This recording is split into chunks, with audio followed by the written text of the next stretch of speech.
91.2 FM पर आप सुन रहे हैं उत्तराखंड ओपन यूनिवर्सिटी का कम्युनिटी रेडियो हेलो हल्द्वानी।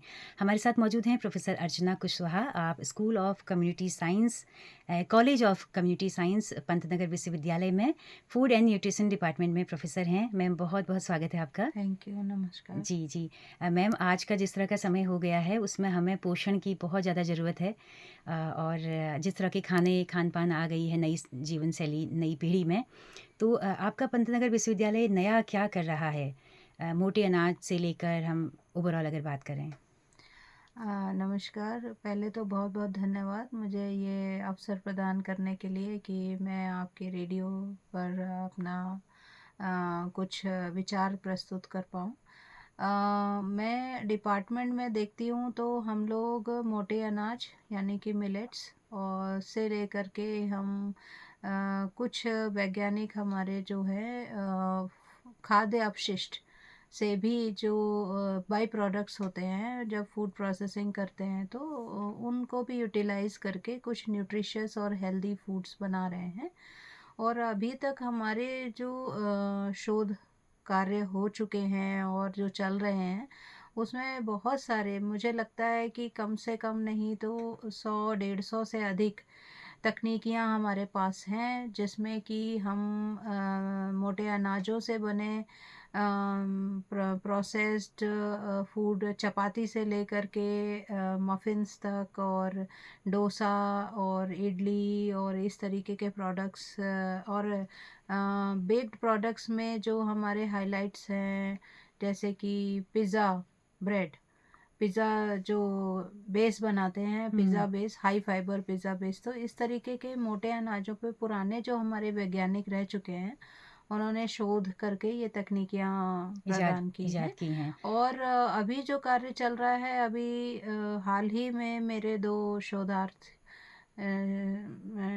छात्राओं ने कंप्लीट किया है, वो है कि ऑर्गेनिक वर्सेस इनऑर्गेनिक में हम क्या देखते हैं कि ऑर्गेनिक जो राइस है, ऑर्गेनिक हम किसको मानते हैं? सबसे पहले कि ऑर्गेनिक कल्टीवेशन में अगर कोई भी फूड प्रोडक्ट पिछले 3 साल से वो हम्म। जो है उस प्रोसेस में है। वो क्षेत्र रहा हो और उसमें जो अनाज उगाया गया हो, जो उसको हम ऑर्गेनिक कह सकते हैं। तो बिल्कुल। ऑर्गेनिक राइस में हमारे शोध में जो हमने किया है उसमें पता चला है कि बासमती राइस पूसा 1509 एंड दूसरा है वैरायटी पंतधान 24, दोनों में एंटी डायबिटिक प्रॉपर्टीज़ प्रस्तुत की ओह। हैं।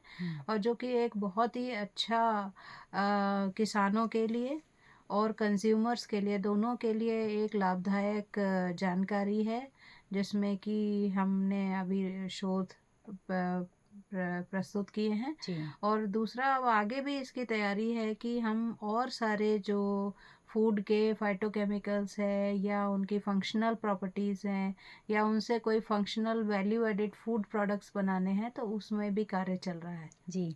मैम, क्या जेनेटिक परिवर्तन करने वाली चीज़ें भी आप लोग करते हैं कुछ इस तरह के एक्सपेरिमेंट, कि नहीं, उसके अभी गुणों में ही चेंज कर दिया जाए कुछ? हम उसको प्रोसेसिंग से करते हैं, लेकिन हमारे यहाँ जो दूसरे विभाग हैं उनसे भी जुड़ कर के जब हम काम करते हैं तो जेनेटिकली मॉडिफाइड क्रॉप्स में भी कुछ काम किया गया है।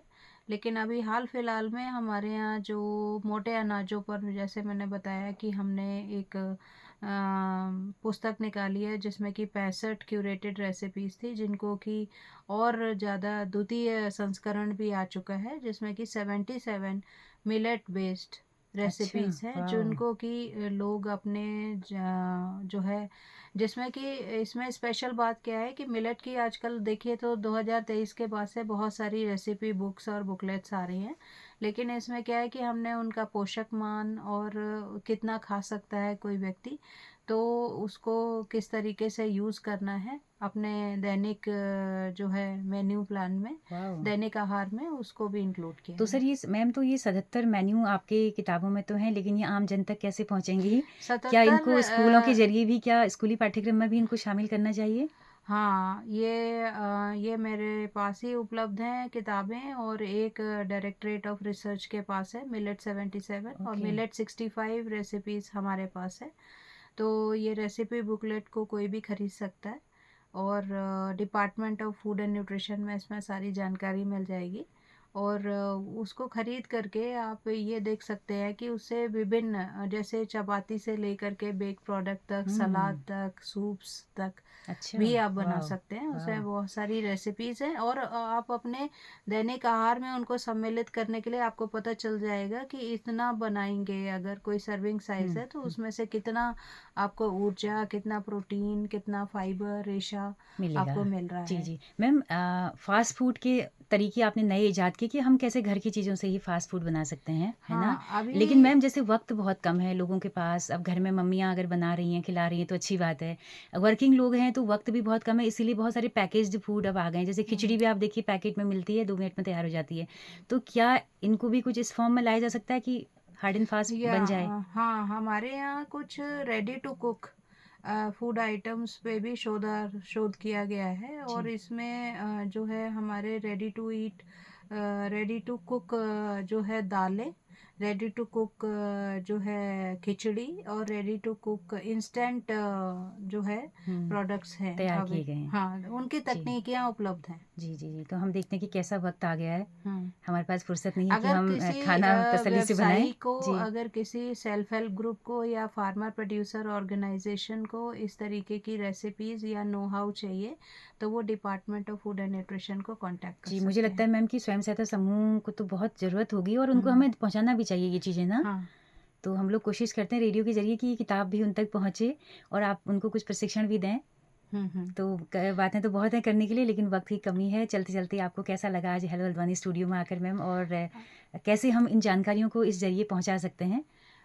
मुझे बहुत अच्छा लगा, व्यक्तिगत अनुभव बहुत ही अच्छा रहा है और मैं आगे भी आपको जब भी वो अवसर मिलता है इस के हल्द्वानी रेडियो के माध्यम से आप लोगों को और जानकारी प्रस्तुत करते जी, रहेंगे। जी, जी। बहुत शुक्रिया मैम इतना वक़्त देने के लिए।